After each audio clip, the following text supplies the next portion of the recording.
Hello lovelies, what shall I achieve these sausage buns? I have 1.5 cup of flour, 1 egg, 4 tablespoons of sugar, pinch of salt, extra flour, vegetable oil, melted butter, milk and sausages.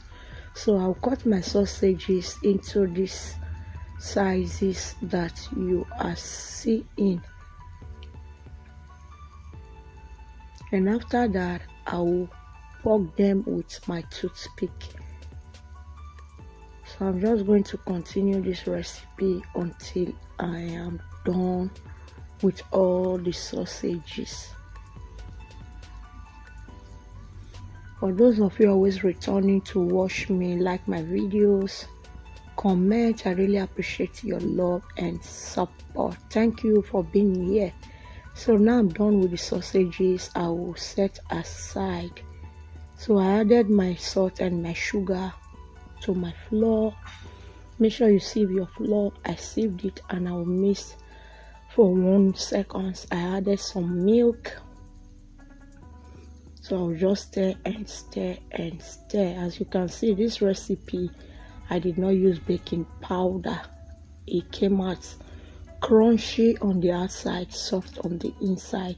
So now I'll be pouring my melted butter.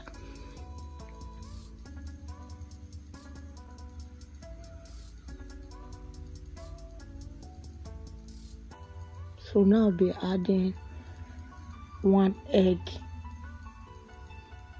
So I'll continue this process until everything combine and look very creamy. Don't be tempted. Make sure you are adding your ingredients bit by bit.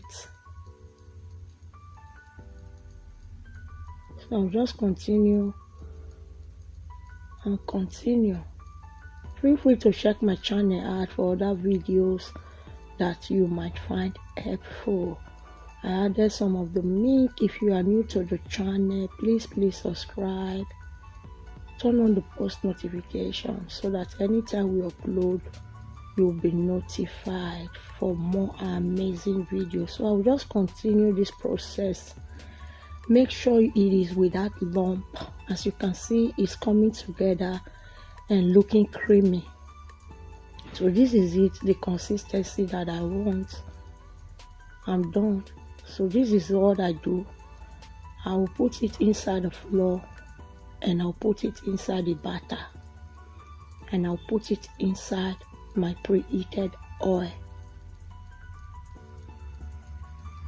So I'm just going to put it until the pot is full. So you see, I'll flip it over. It is cooked. After 0 to 5 minutes, I'll remove it and I'll repeat the process. This recipe is so enjoyable. You can use it as snack. You can pack it for the kids for school. Everybody can enjoy it. Thank you for watching. Enjoy. Bye.